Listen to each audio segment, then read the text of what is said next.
Okay. View request. Yikes. Did I do it? Did it get what? Where is Hey, okay? We cooking. We we cooking, cooking? honey. We cooking? We cooking.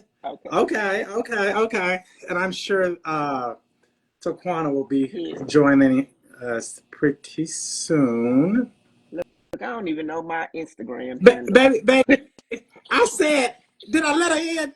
Did I did I let her in? I don't know if I let her in or not, but we gonna find out. All right. Look, that part, I ain't mad at you. It's just so much technology, Lord Jesus. Right. It's the moment I turn it on, everything go out the window. How do I do Everything this go out the again? window.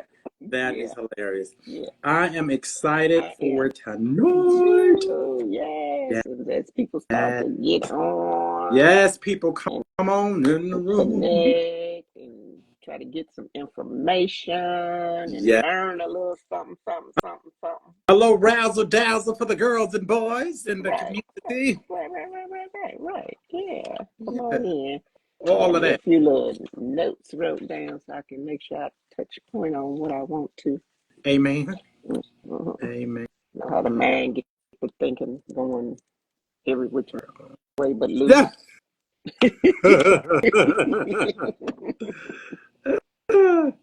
Okay. We're on to, so we'll do that. Wait for the corner to come on in here. Yeah, that little rude girl, she sent the Did information over. she? Yeah. Okay, good. Good. She was giving like she needed a visit. She was giving like she needed a visit. Oh. Reach out and touch, honey. Uh-oh. Here is the lady of the hour. Okay, so I'm sure she's gonna send a request here pretty soon. I see her in the They're live. coming in. Let me see. Because yours just popped up. I guess you hit request, right? Yeah, he request. Cool. I hadn't seen hers pop up just yet. I see you in here, Taquana. I just don't see the request button popping up yet. No, these people need to quit this line. But what they lied about? How I put this in there and I did. She's the and I did. Hey, Taquana. I don't see the hopefully you didn't request just yet because I don't see the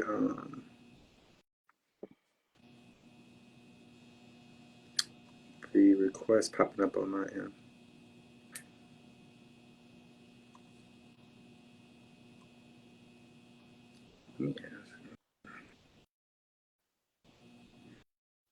Breezy Bree, welcome on in, y'all. Come on in the room. We're gonna get started here in just a hot second.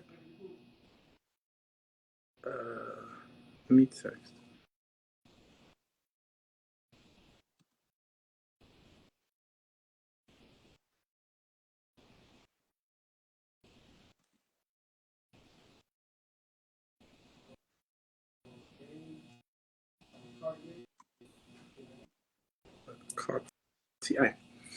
Okay, so I just text our lovely queen. I hope this technology. I didn't see her pop up on my end.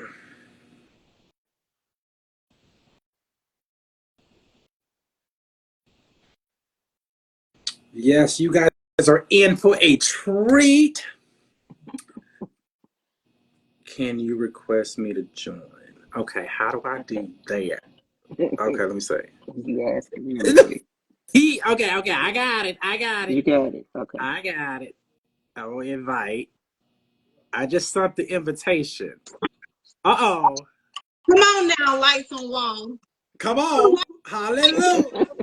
Hey. All right now, like you know what? The devil is busy, but God is busier. Come on now. Amen. Let's My do it. God today.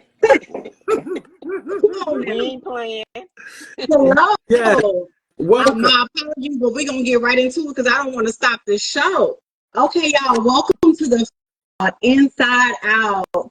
We are here today to talk about tough yet effective conversations with real estate professionals. And to better serve low to moderate income communities and to help close the wealth gap in real estate. Family, come on in, grab your wine, straighten up your spine. We're about to redefine our narrative in communities. Let's get started. Okay, y'all. So, are we gonna do this rapid? I want y'all people to know, honey, we it's family time. It's family time. Stop playing. Baby, Stop grab playing. your alky. Stop. Grab your alcohol. After hours. This I after hours, baby. love it. After hours. It's That after man, hours. It's stop happy playing. time. So yeah, let's get into it, baby. Let's get into it. Okay, so we're gonna do a presidential style. I'm gonna ask question number one. How would each of you define community? How would you define community? We're gonna start with the Queen Renee.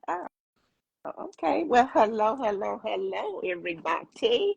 It's nice to see you guys and just keep on joining in so you can get this information. So to me, how I would define a community is I would look at it as like a group of people who interact with each other, who share a common sense of identity.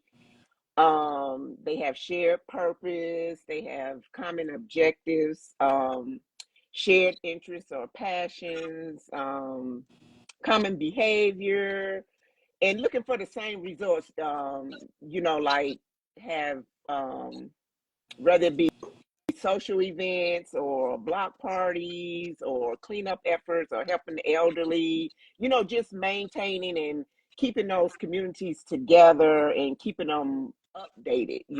That's how I would define a sense of community. Come on now. Okay, Mr. Quinn, I'm gonna bring that same question to you. How would you define community? Yes, ma'am. I'm going to piggyback off of what Renee is saying in terms of community. I think when I hear the word community, I think about tribe. I think about support. Those words resonate with me when I think about the word community. Tribe, support, a oneness, being able to work together for a common goal, a group of individuals that's connecting for a common goal. I believe,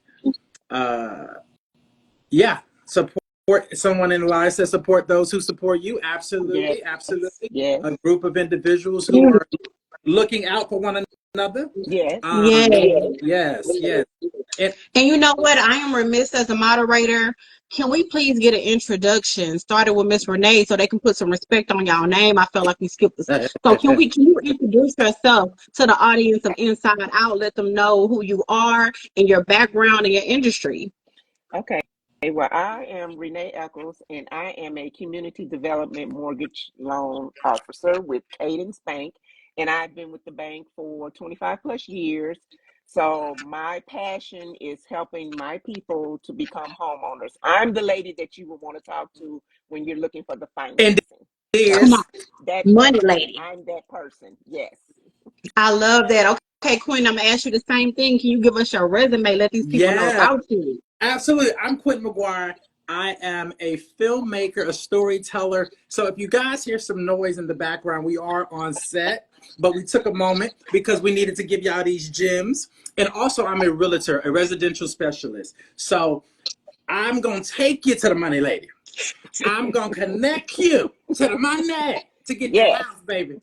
To get that house, that duplex. I'm going to help you. I'm going to negotiate. I'll help you find property, and just be your guide, be your shield along any real estate transaction. So I am with the office of Jason T. Hyman, the best brokerage in the city.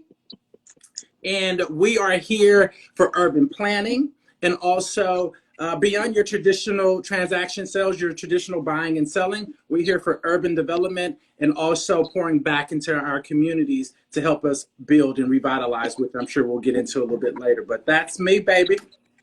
I love that. Now that y'all know we're sitting here with some heavy hitters and some experienced individuals in real estate, we're going to get into question number 2. What are the key factors? I'm going to bring this question to you, Ms. Renee. What are the key factors that impact an ability to own, for a person's ability to own real estate? What are the key factors? So one of the key factors is credit.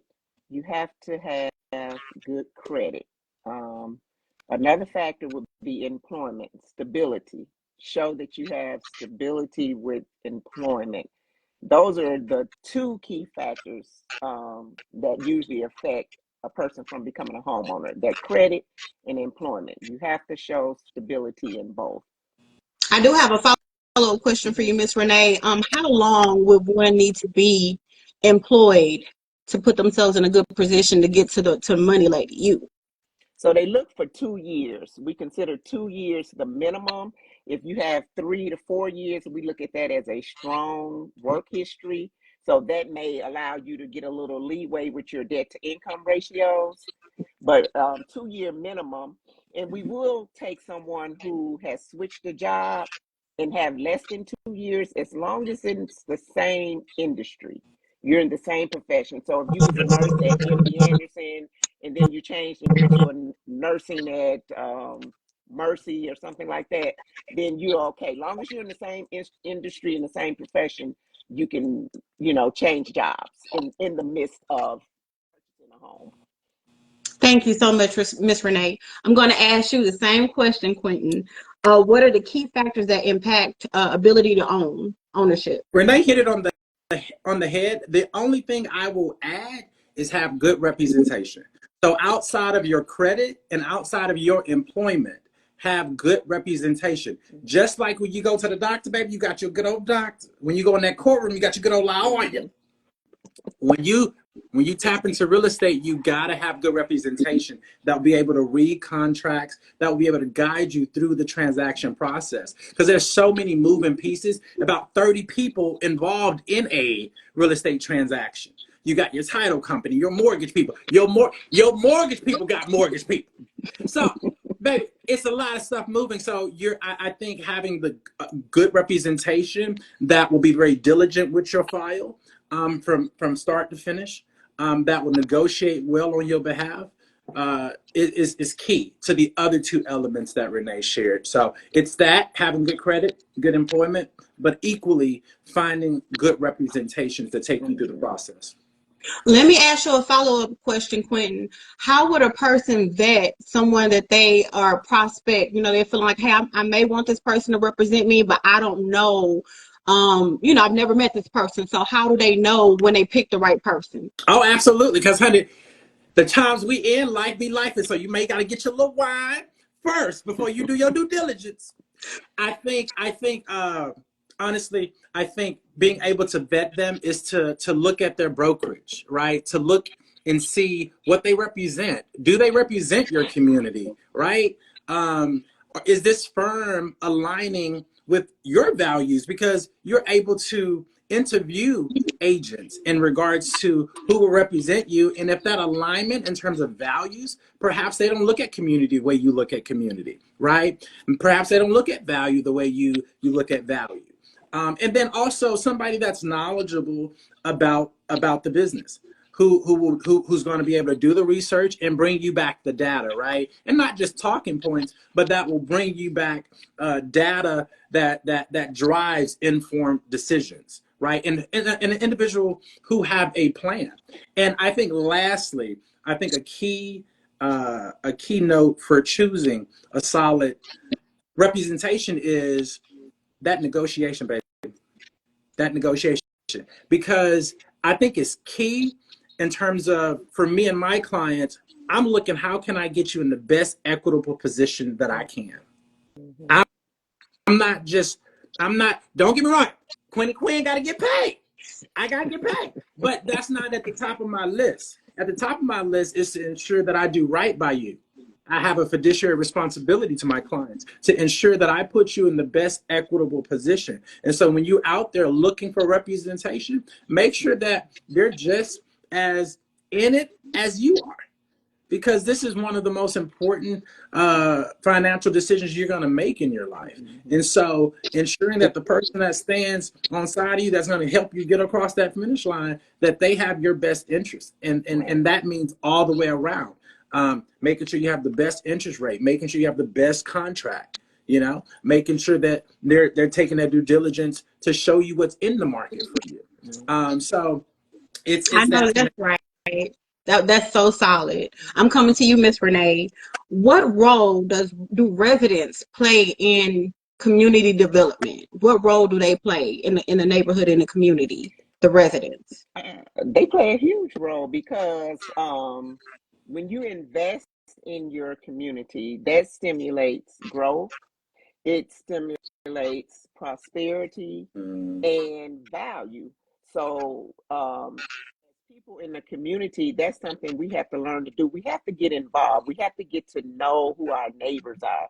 We have to show ourselves to be friendly, because you never know when you're going to need somebody's help, you know, or you might need to call on them for an emergency situation. So we just have to learn to just be oneness in a community, just like you would be in a family. Just make that community into a family. And when we start investing in our communities, we'll see the rewards from that. And it makes a big difference, you know, keeping properties updated, you know, keeping your grass cut, picking up trash. I mean, you walk out your house, you see some trash in your neighbor's yard and you just walk past it. No, pick it up. You know, let's help each other out so we can keep our communities with value. Oh, I love that. I love that. Same question to you, No, Quentin. What role do residents play in community development? absolutely. I think residents don't understand they play more of a valuable role than they give themselves credit for, because a lot of us think it's the city urban planning that's doing these master plans for our communities, but it's us, the practitioners, it's us, the residents, that is shaping what development is looking like, that's shaping what community looks like. So what Renee is saying is so key in regards to the value that we place in our community. That's exactly the output that we're shaping for our community. So understanding your participation as a resident, going to those meetings, being involved in your civic duties in that regard, protesting your taxes, all of that stuff counts, because it shows that you are vocal about where you stay. Most And definitely. yeah. I'm sorry, I have a question hot off the presses from MA Digital Media. They say, what if while you're working with the realtor, and I'm gonna send this to Quentin, you're not feeling it and the realtor is not it? How do you pivot? Let me tell you something, babe. Move it up to the left, to the left, to the left, to the left, to the left, to the left. Go with your gut. Go with your gut. Because at the end of the day, you have to find the best fit. And everybody is not a fit for everyone. That's right. And so understanding that, and even me as a realtor, right? I run into that. I may find a client that isn't a great fit for me, but may be a great fit for another agent in my firm. But it's all in what you understanding what's best and what works best for you. And if you're not feeling it, and if it's not aligned, don't feel like you're married to a realtor. And I think that's across the board, right? That goes for lenders, realtors. If you're not feeling it, yes, honey, go where you, what you say, not tolerate it, but celebrate. Right. So it's that being able to find that team that's celebrating you all along the journey, that's walking you through it. And if you're not feeling that, and you're not feeling that connection, and you're feeling like, oh, it's a lot of laxy daisy, or they trying to blow me off, go pick up your bags and go find somebody else, baby. Because ultimately we're working for you. So I know that's right. For the girls in the back. And to piggyback on that, I'm coming to you, Miss Renee. How important is it to come up with, for a person that's seeking home ownership, to have a plan? How important is that? Is that something you can freestyle? Yes, you really need to plan to, when you become a homeowner, because it's not just a simple process. You need to plan, and so it's almost like you know you getting married. You don't just pop up, and some people do, but the majority the majority of people, they plan, right? So you might plan 6 months to a year, or a year to 2 years out, and start your preparation the same way for home ownership. You want to start planning. You want to start looking at your credit. You want to make sure your credit scores are where they need to be. You want to make sure your debt is paid down and you don't have a lot of outstanding debt out there. So you want to do that. You want to make sure you've saved some money, because you have that upfront cost when you're starting to become a homeowner, and your upfront costs would include like your appraisal, your survey, your earnest money, your inspection fee. Inspection. So those are things, upfront costs. So those are things that down payment assistance will not pay for. So let's just put that out there, because a lot of people think, if I get down payment assistance, I'm good. But no, there's upfront costs. So you do have to have a little money You got to put saved, but we can some get rid of. skin in the game, You got to baby. put some skin in it, but we can get rid of that myth that you need 20% down to own a home, because that's not necessarily true. And we'll get into that a little bit later when we start talking about products. But you definitely want to plan to start the process of becoming a homeowner. And then once you make up your mind that that's what you really want to do, and you make that commitment, then you need to find you a lender. And as Quentin said, you need to find somebody that you connect with, somebody who's going to respect you, somebody who's going to answer your calls, who's going to follow up, make you feel like they are working for you, because that's what the ultimate goal is. We need to be doing what's going to make that client happy, and somebody who can give you options, and know the business. So just make sure you follow up and get you a good lender. And then you start that process. You put that application in, and then that's where the process will start for them getting you pre-qualified, and then you move on. I love that. Okay, Quentin. So when you have a client reach out to you and they don't know anything about home ownership, what are the steps that you have them take for Hey, the plan? where your plan at? I want to know where your mindset is, because I think with us in our community and in the low to moderate income communities, we're not given the resource and the mindset in terms of getting into it. So I first just simply have conversation with my potential clients to figure out where their mindset is. Okay, do you know where your credit score is? Most people don't even know, right? Mm-hmm. They ain't touched a thing, baby. Right. So at the end of it, I try to really have an honest conversation to see, do they know where they stand, and also, how long have you been preparing for home ownership? This is not something you wake up one day and you say, "Oh, I'm gonna buy a house today," you know, because as Renee said, you legit. It's just like running a business. You legit equally need to have. I personally tell my clients a year in advance at least. If you know, and to be real frank, at least two, right? To give yourself that real room. But if you feeling like you that one and you got a little change, at least a year. Give yourself at least a year to plan and to say, okay, let me check credit score. Let me see where I'm at over there. Let me see what my debt to income ratio is, which Renee talked about in terms of I ain't got too much debt out there. And if I do, let me try to pay that down before I go to Renee. Because baby, she gonna send me back to Quentin. Okay. If that debt to ratio is too high. And so that's where I go, and I go to make sure that they have some type of, doesn't have to be a full out plan, but they have a foundational stance of the idea of home ownership and an idea of what it entails before we even get started, because it's a process. And a lot of people jump in thinking that, honey, I'm going to sign some papers, they're going to give me my keys, and I'm moving on in. Doesn't work that way. Not that smooth. We're going to get you in now, but we're going to have to do some due diligence. So that's my plan of action with clients. Yeah, and God's Kids Music and Peace said that's definitely right. They concur, honey. They say yes, indeed. All right. All right, Miss Renee, does group economics play a factor in home ownership? Group economics. I think it does. everybody and everything has a specific role in home ownership. Even say, you know, when you speaking of group, if you're speaking of a family, or you're speaking of family plus outside family members, or family outside family members, community, everybody plays a factor in that process of home ownership. You know, they have some role that they play that they can bring to the table to help contribute to the economics that play into home ownership.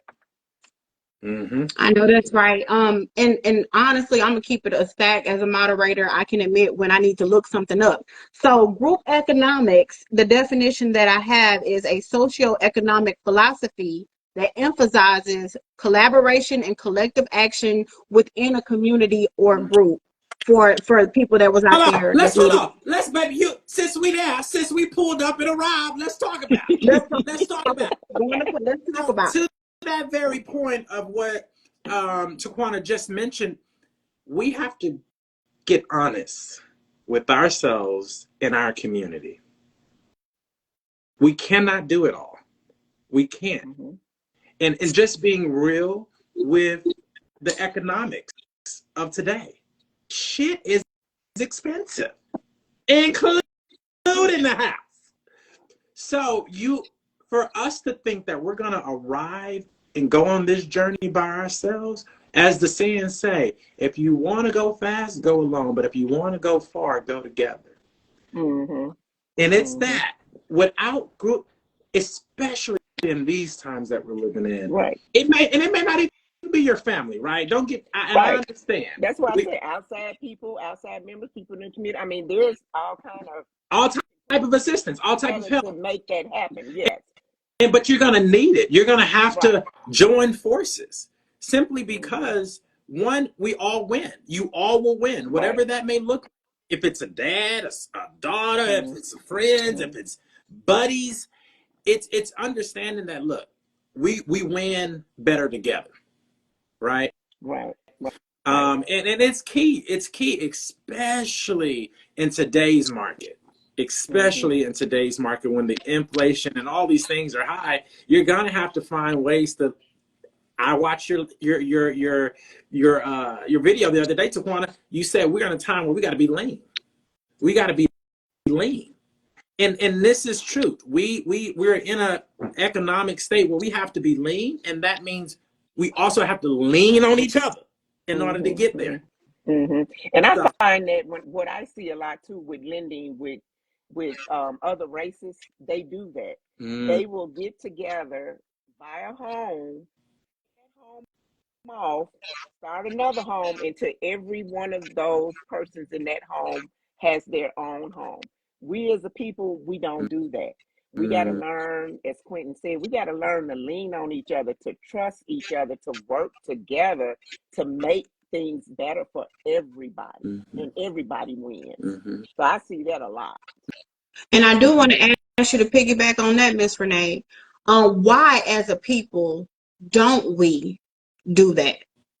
I kind of think it's been ingrained in our mind not to trust each other. We don't trust each other. We don't trust each other, and then we're not supportive of each other. We don't encourage each other.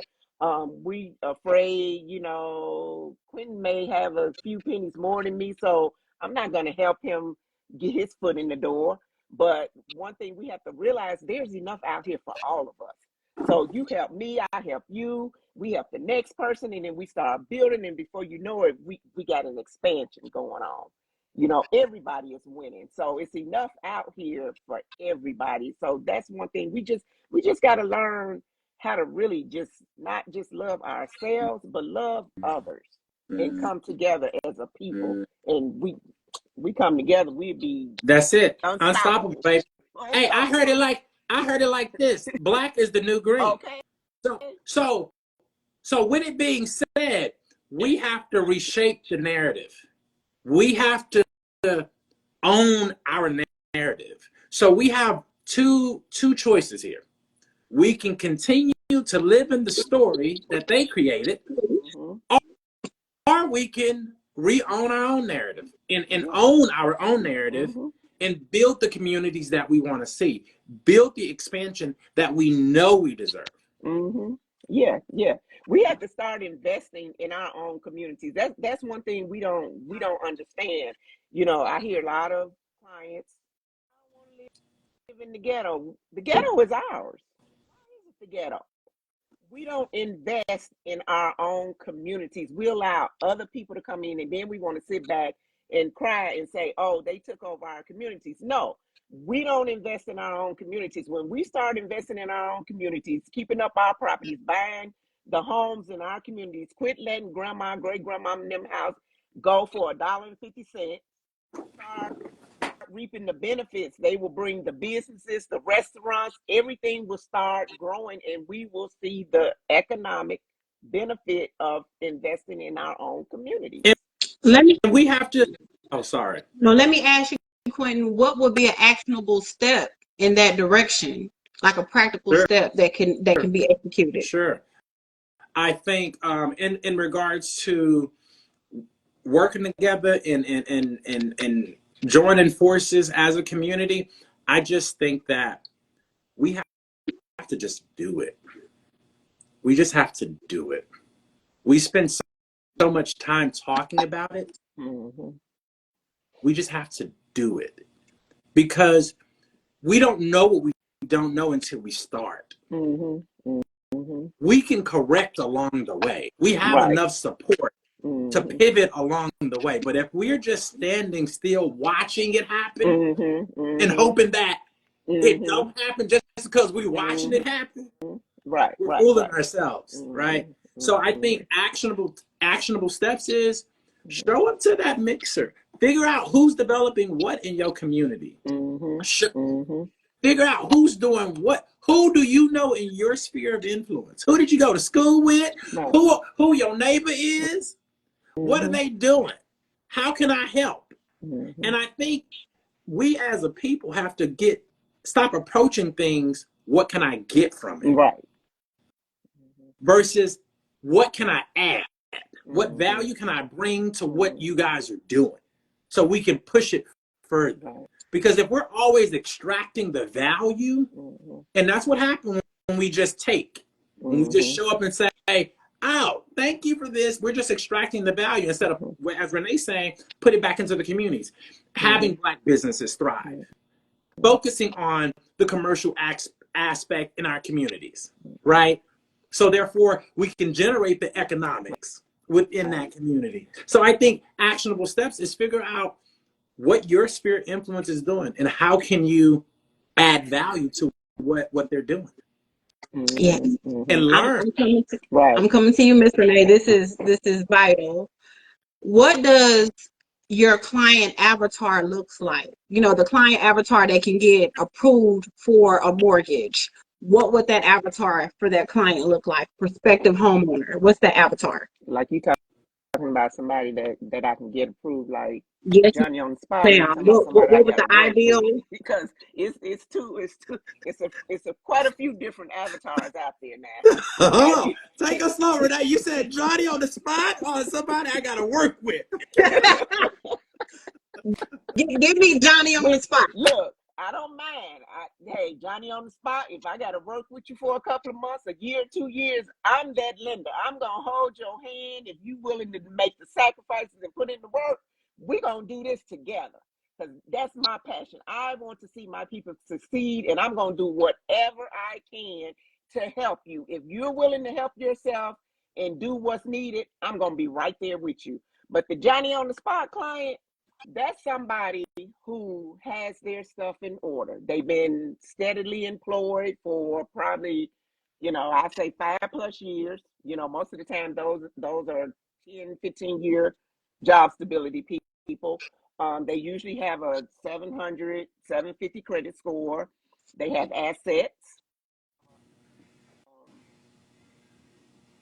low debt, have a bunch of new cars that they just went and bought and have these $800 and $900 car notes. Kind of And I people sip, I can and I sip. take a big sip. Mm. those are the kind of people that put their application in. I run that credit, look at that debt to income, run them through DU, and get an automatic approval. Send that pre-qual letter out. That's within an hour. Mm. The ones I have to work with take a little while. There's some that I may have to work a couple of weeks on, and then there's some I have to work a couple of months or a year or two on. But again, like I said, if you're willing to put in the work, make the sacrifices, we can get you in a home. You may not be ready now, but let's get ready, because opportunities are always going to keep presenting themselves. All these down payment assistance, these grants and stuff, they're going to continue to appear. They'll go away when the money go away, but eventually somebody else is going to open up another grant or some type of down payment assistance. So you want to be ready. You don't want to have to get ready, because by the time you get ready, those that were ready, they've already got their foot in the door and took the money. So think of it like this. People get a little discouraged when you say, oh, you don't qualify. Then they go out and start spending up. That's not going to help you. Think about it. It's delayed, but it's not denied. Queen Spider said, question. She said, I need to talk to you. And she said, question, how do you improve your credit score with very bad credit score? Ooh, that's for you. So I think none other than our lovely moderator, the credit lift queen herself, do us the honor. So Taquana, and for everybody that's tuning in, Taquana is a credit specialist. She owns Credit Lift, and all things credit. She's your woman, honey. So please, how can individuals do that, Taquana, in regards to if they just got shitty credit? And that's the thing, though, right? So let's just be real. A lot of our community, a lot of us are struggling with that. So how can we change the narrative on that, Taquana? And let me interject on that. And it's because we didn't know. So when you don't know, you just don't know. And think about our parents and our grandparents. They didn't know about credit, so they couldn't teach us. So it's about being educated. So it's nothing to be ashamed of. If you need help, reach out, because if you don't ever reach out, you're going to always be stuck.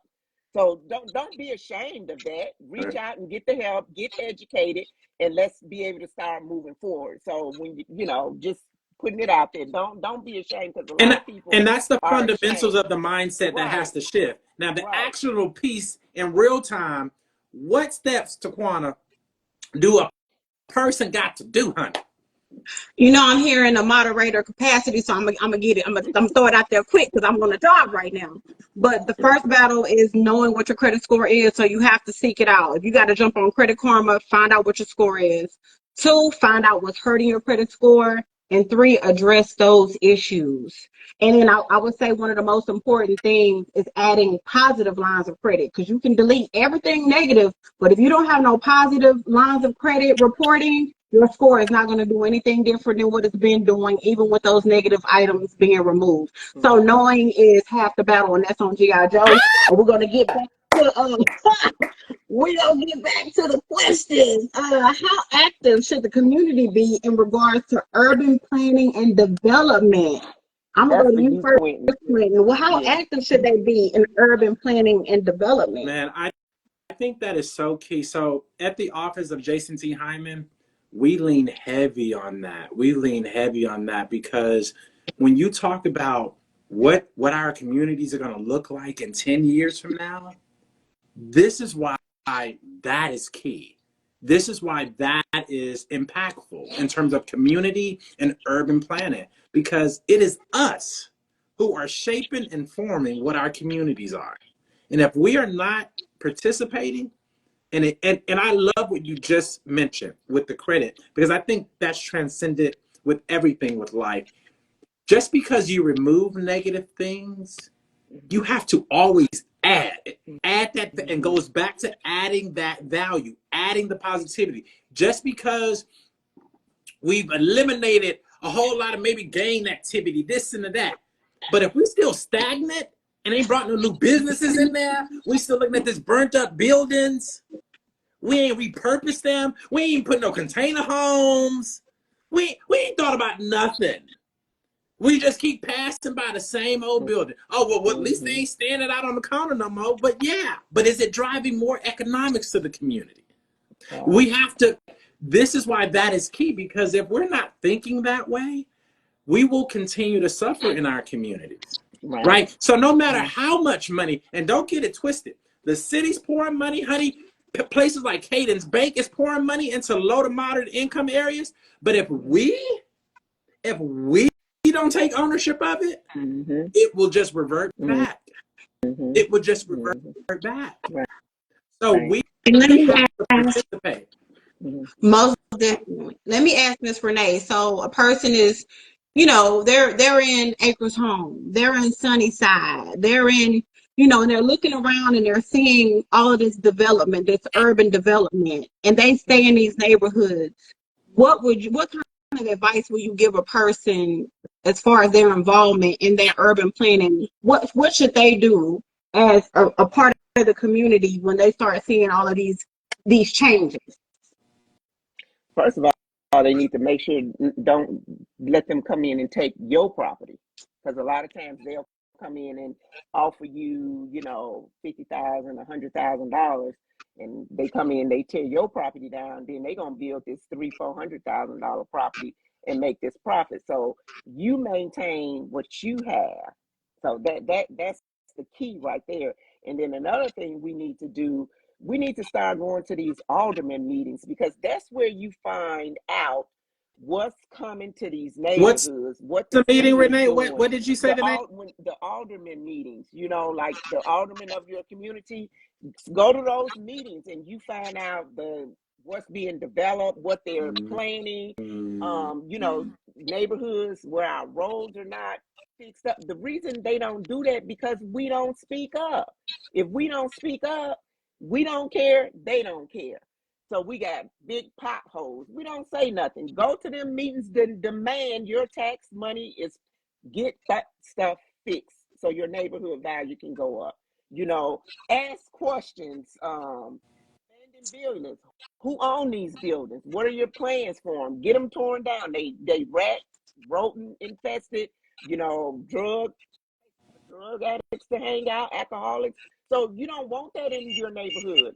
Go to these meetings and request that your alderman or alderperson get this stuff cleaned up. You know, and then as Quentin was saying, in the low to moderate communities, Cadence, we're passionate about helping those clients. So I'm gonna talk a little bit about a product that we have right now. We have this big promotion going on. I don't want them to miss you. I don't want them to miss you. I'm so sorry. Okay. One minute. Can you get that phone for me, sweetie? Oh, it's stopped. My apologies. No. Okay. So we have a great promotion going on, and this is what I was saying about being ready, because when the opportunity presents itself, you need to be ready. So if you are one of those clients out there who are ready, we have a promotion at Cadence right now. If you buy in a low to moderate income tract area, the areas that we were talking about, Sunnyside, Acres Home, those areas where they're doing all of that development, you can get into a property probably with no money, because we have a product, 100% financing, meaning you don't need to put any money down. There's no private mortgage insurance required. You can get a 1% discount on the rate, which is under 6% right now. And you can also get 10 grand towards closing costs. So do I hit the money? I hit the money. And that only requires a 640 credit score with a 40% debt to income ratio.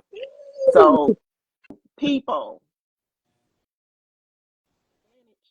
great opportunity. I have plenty of clients that I am getting ready. I got 9 loans that I'm closing this month that's receiving that money, and some of them are getting their earnest money back. Wow. You need to be ready. So these opportunities are out here. Let me go to Quentin. What are your biggest pain points in your industry as a real estate professional with getting people into homes? What are the biggest challenges? I think the biggest challenges I come into is credit, not being at a 640. right? Mhm. Not even being at a 6 for that matter. I think credit is a big one. Savings is a big one. Um, those are some key ones that I think are common throughout. I see a lot in terms of credit and just savings. I think for the most part, people stay on jobs and they have their jobs. But I think the idea of our relationship with money has to improve and get better. And equally, we have to stay on top of our business in regards to that credit. So those are some pain points that I've experienced out in the field, and with clients. Not to say that we're not going to get those clients over the hump, that we won't partner them with a credit lift, right? Right. To repivot that Mm-hmm. that credit score. And equally, Mm-hmm. that doesn't mean we can't connect them with the money lady Renee Mm-hmm. to get that 10K in closing, right? But the idea, it's the mindset. It's the mindset. So I think although those are pain points, that we can overcome them. We can genuinely overcome those, and we don't have to let that hinder us from obtaining ownership, because eventually we'll get to a space where we can't own anything because it's all So us. piggybacking off of the question that Quinn answered, I don't want to make assumptions, but I'm assuming maybe Miss Renee has a similar pain point. So I'm going to ask Miss Renee to speak to the remedy, the client that can't seem to save money, the client that continues to avoid attacking their credit. What kind of actionable advice would you give them to start being able to save? So again, that's up to the client. It depends on how bad do you want to become a homeowner. What are you willing to give up? What sacrifices are you willing to make? Because one thing we have to realize, a lot of people, well, I can't save, I only make this amount of money. I don't care if you start saving $1 a pay period. That adds up. You gotta start somewhere. Quit having Amazon packages delivered every day. Quit eating out every night. So we kind of do what we want to do in a sense, because can we sacrifice not going out every weekend? You go out one weekend, you probably spend $100 on food and drinks. So quit making excuses for situations. Start putting, as Quentin say, putting things into action. What am I willing to sacrifice? Am I willing to give up that pair of shoes? I already got 100 pair in the closet, but I really need this other pair that I just saw. Okay, think about that. So we got to start making better choices and thinking things through. What really matters? Do I want to build equity so I can have generational wealth to pass down to my children and my grandchildren? Because you think about it, when you own a home and you start building that equity, you have that equity. If something comes up, you have that cash to pull out of your home for whatever emergency situation. You want to start just making choices. Make that commitment. What is important to me? What am I willing to sacrifice and give up to become a homeowner? Can I go without buying clothes and shoes for a year to save money so I can become a homeowner? Because as we have been talking, it doesn't require much, because you can get in these programs where you don't need money down and you can get help with closing costs. It's having that upfront cost, having that credit score, and having low debt. Because I find a lot of clients, what they do right before they want to go get a house, they go out and buy a $50,000-$80,000 car, 5, 6, 800. I've seen $1,000 car note, and then you come to me wanting me to be able to qualify for you for a Work the home when you're miracle, using Renee. more Work than the miracle. 50% of your income on a car, and you're in an apartment. Come on, people, make it make sense. And Make it make sense. that's a perfect segue. Honestly, what you mentioned about the future, to bring to Quentin. What do the decisions and choices that people make today, how does that affect them 10 years from now, a Oh decade from now? my What they God, do today. today? Oh my God, today. See, look, check it. So think about even something as simple about going to college. We all do this, right? We'll be like, oh, you know what? I'm gonna go later. But then 5 years pass us and we could have got a degree. But reality is now not only we don't have the degree, but now our skill sets are not marketable. So now we have to settle for a $12 an hour job. Mm-hmm. You understand what I'm saying? So it has direct implications to how the quality of life that we will lead. If we don't make the choice today, we will pay for it tomorrow and the day after too. So what we choose today, it matters. And you ain't got to go all extravagant. Just do what's in your willpower, what you're able to do. But making the right choice, going the right direction, it will matter because the next 10 years, you'll be living Jeff Bezos' story, his dream. You'll be living Mark Zuckerberg's dream, whatever the hell his name is. You'll be living everybody else's dream but yours. All because of choices. Right. All because you didn't surround yourself with the right resources, with the right people. But instead, you went back into that comfortability that was easy instead of pushing yourself.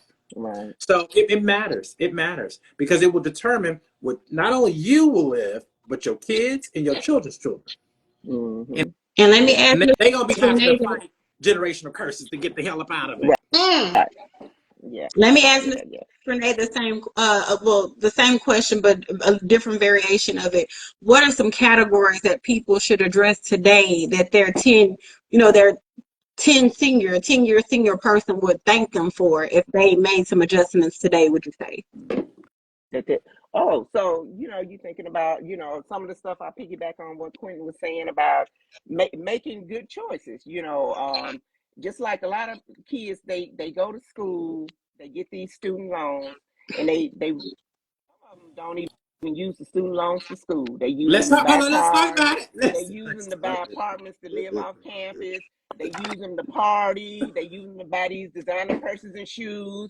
And then they don't think 10 years from now, who gonna pay that back? These credit cards. They run these credit cards up.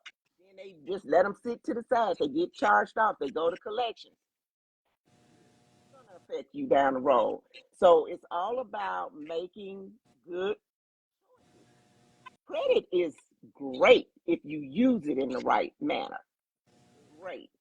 But you got to use it in the right manner, and you have to make those smart choices because everything you do in life, whether it's good or bad, it will have consequences. Everything that's in your personal life, your business life, financially, spiritually, everything you do, good or bad, is going to have consequences. So you have to ask yourself when you're doing stuff, benefit me or not? Do I want to do this or do I not? Is this right or is it wrong? We all know. Sometimes we think, hey, we can do this, live this life, have a good time. Then down the road, we like complaining or whatever. Well, you put yourself in this. Yeah, put yourself in this little hole here. Nobody did it but you. So you figure out how to get yourself out, or you find somebody that's willing to help you because there's a lot of resources and there's people out here that will help you. And I am that lender that will hold your hand and drag you up out the hole. We may struggle. I may fuss at you. I'm going to encourage you, but we getting there. And this is why I'm going to wiggle out with you. And I'm the same way, honey. I want to piggyback off of a little bit what Renee said. I think we really got to be responsible, not only with our own affairs, but also in development as well. We have to be responsible in urban development and how we develop our communities. We have to be responsible. We have to.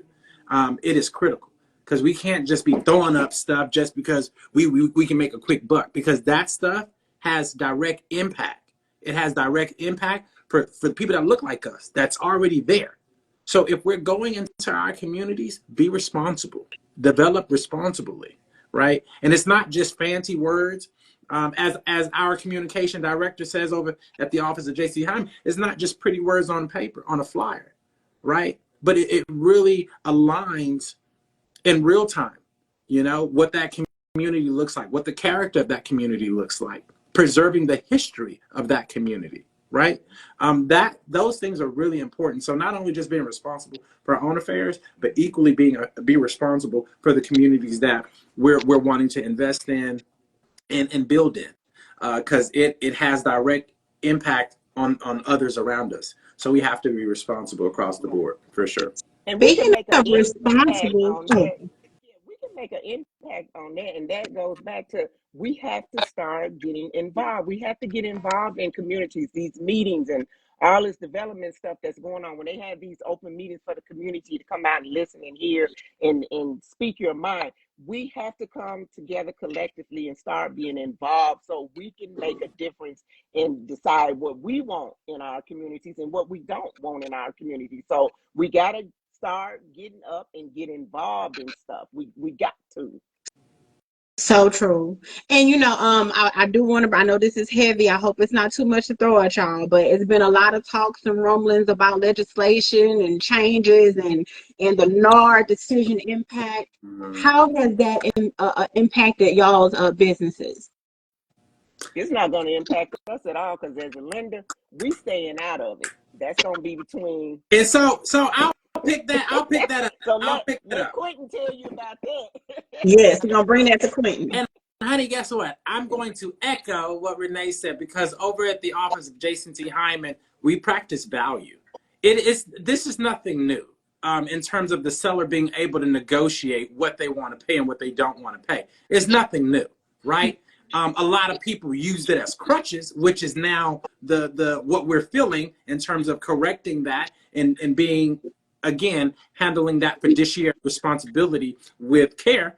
But it's nothing new. So I think the people that will suffer in terms of realtors and brokers is for those who are not bringing any value to their clients. As far as us, we practice the same way. We lead with value. We don't lead with monetary gains and all of those things. We lead with value and say, hey, this is the value that I'm bringing you. I'm going to go secure $50,000 or help you secure $50,000 from the city of Houston. I'm going to negotiate your contract. I'm going to get you with the best interest rate as I can and get you in the best equity position. That's my value to you. Now you have to pay for that value. Now, if you don't see my value, maybe we're not aligned. And that's all right, baby. That's all right. But nonetheless, as far as the office of JC Hyman, we're good. We're good because we communicate value and we lead with value because that's important to us in terms of what we're giving to our clients and what we're giving to our community is value, something that will transcend long after they're in the house. Because as Renee said, it's not just about owning, it's really about maintaining that, right? Anybody can get in the house, but can you stay in there? And speaking of getting in the house, Miss Renee, you did mention a product earlier, and we had an unfortunate interruption. So could you please reiterate to us what that product is and how would one qualify for that product that's active right now? Okay, so the promotion that we have right now at Cadence Bank is called our Right at Home Classic, and it's geared towards our low to moderate income individuals. As long as the property is located in the low to moderate income, and your realtor can help you with that because we do supply them with a map to show them what areas qualify, and it's a very broad area: Harris County, Fort Bend, Brazoria, Montgomery, and what's the other one? Galveston. Those are the 5 counties, and there's a lot of area that qualify for this particular product. You qualify with a 640 credit score. That's the minimum credit score to get you into this particular product, and a 40% debt to income ratio. Now, if you have a 680 or higher credit score, your debt to income ratio can go up to a 45. And with a 640 credit score, you can qualify for a $500,000 home. With a 680 credit score, you can qualify for up to $766,550. This product offers you 100% financing, meaning you do not have to put any money down. So if you found a $500,000 home, we will finance that $500,000. There's no private mortgage insurance. And those of you that don't know what private mortgage insurance is, that can add anywhere from additional $150 to $450 to your note. So we're not charging you that. You can get a 1% discount on the rate at no cost. Usually a 1% discount will cost you 1% of the sales price. And we also have a $10,000 grant that you can use for closing costs. So you can pretty much get in a home if you qualify with no money. You're probably going to get some of your earnest money back. And I just want to add, for all you that we want to crawl before we ball, maybe we ain't going for that 500, maybe we're going for a 200. It's also stackable. And what I mean by that is the city is also giving additional funds out for low to moderate income areas. You having to be in the 80% AMI, area median income, which is similar to a low to moderate income area. So if you're in that 80% AMI, meaning you're not, I think the limit is 56,000 if I'm not mistaken, or 52,000. The 80% is 50. I want to say 56 or somewhere around 56, 57. Yeah. I think you can't make no more than 56,000. But what that opens you up to is to say you can pair that with Renee's program. In fact, Renee and I share a client currently that we're doing that city program with. We're not doing the 100% financing. However, we still got her in a good equitable position. But imagine you got your credit score at 640. You can take advantage of the 100% financing. On top of that, you can add the city help with it. My God, to that. Yeah.